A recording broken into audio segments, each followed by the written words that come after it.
देखिए, पिछले साल पहलगाम आतंकी हमले के बाद भारत ने ऑपरेशन सिंदूर के जरिए पाकिस्तान को बड़ी चोट दी। साथ ही सिंधु जल संधि को भी सस्पेंड कर दिया, जो आज तक सस्पेंड ही है। पाकिस्तान पानी के लिए छटपटा रहा है, लेकिन भारत रुख सीधा और साफ रख रहा है। आतंकवाद और पानी साथ साथ नहीं बहेंगे। भारत पाकिस्तान के बीच सिंधु जल संधि को लेकर विवाद अब सिर्फ पानी के बंटवारे तक सीमित नहीं रह गया है। इस 64 साल पुराने समझौते की बुनियाद ही बदलती जलवायु के दौर में सवालों के घेरे में है। अब विशेषज्ञों का कहना है कि इस संधि का आधार जब तैयार हुआ तब जलवायु परिवर्तन आज जैसी बड़ी चुनौती नहीं था। समझौता मुख्य तौर पर नदियों के पानी को बांटने पर केंद्रित था, लेकिन आज ग्लेशियर तेजी से बदल रहे हैं, मॉनसून का पैटर्न अनिश्चित हो रहा है और सूखे बाढ़ का खतरा बढ़ रहा है। ऐसे में सवाल ये, क्या पुराने नियम नई जलवायु परिस्थितियों के साथ न्याय कर सकते हैं?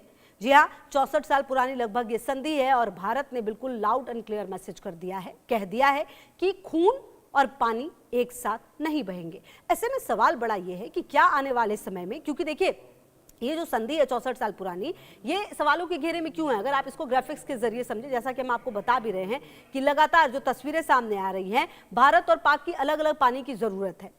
सिंधु जल संधि को लेकर भारत और पाकिस्तान के बीच पहले से ही गहरा विवाद है, लेकिन अब इसमें क्लाइमेट चेंज का नया मोर्चा जुड़ गया है। विशेषज्ञों के मुताबिक संधि को सिर्फ इस आधार पर नहीं देखा जाना चाहिए कि किस देश को कितने पानी का अधिकार है, बल्कि इसे साझा जल संसाधन के प्रबंधन के तौर पर भी देखना होगा।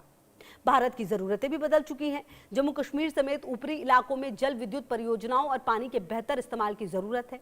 वहीं दूसरी तरफ पाकिस्तान की खेती और बाढ़ नियंत्रण व्यवस्था पश्चिमी नदियों पर भारी निर्भर है। यानी दोनों देशों की जरूरतें अलग हैं और जलवायु परिवर्तन ने इस टकराव को और जटिल बना दिया है।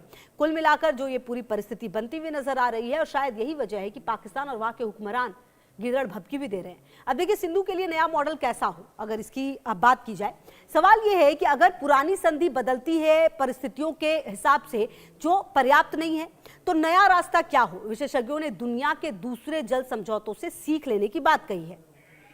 अमेरिका और कनाडा के बीच 1961 का जल समझौता साझा फायदे के मॉडल पर काम करता है। अमेरिका और मैक्सिको के बीच कोलोराडो नदी समझौते में मौसम और पानी के बहाव में सालाना बदलाव के हिसाब से फैसले लेने की गुंजाइश है।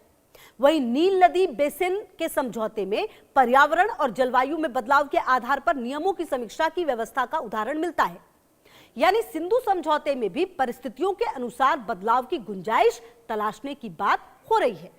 हालांकि ये कितनी की जाएगी, कितना पाकिस्तान इस पर समझ पाएगा, पाकिस्तान के जो हुक्मरान है वो कितना समझ पाएंगे इस बात को, ये तो आने वाला वक्त बताएगा। लेकिन फिलहाल जो परिस्थितियां बन रही है, पानी से आगे पर्यावरण की भी तो लड़ाई है।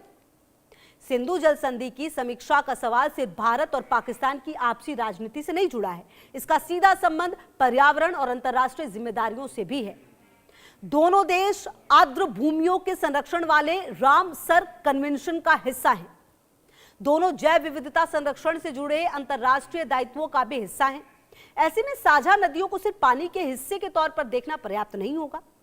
नदियों के साथ जुड़े जैव विविधता, वेटलैंड और बदलते पर्यावरण की व्यवस्था का हिस्सा भी बनाना होगा।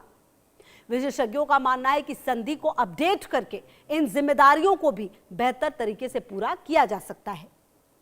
हालांकि पाकिस्तान पर ज्यादा भरोसा नहीं किया जा सकता। जो पाकिस्तान की हकीकत है वो पूरी दुनिया जानती है कि पाकिस्तान किस परिस्थिति में किस तरीके से व्यवहार करेगा, ये दुनिया ने देखा है। सिंधु जल संधि भारत ने अपने हिसाब से अब करने की ठानी है और लगातार भारत की तरफ से क्लियर कहा गया कि हम आतंकवाद और पानी एक साथ नहीं चलेगा। और यही वजह है कि पाकिस्तान के जो हुक्मरान हैं वो अब बौखलाए हुए हैं। उनकी बौखलाहट उनके बयानों में साफ नजर आती है। और अब जो पाकिस्तान को झटका लगा है, तो क्या इस झटके के बाद जो पाकिस्तान है वो संभल पाएगा, वो समझ पाएगा? ये अपने आप में बड़ा सवाल है।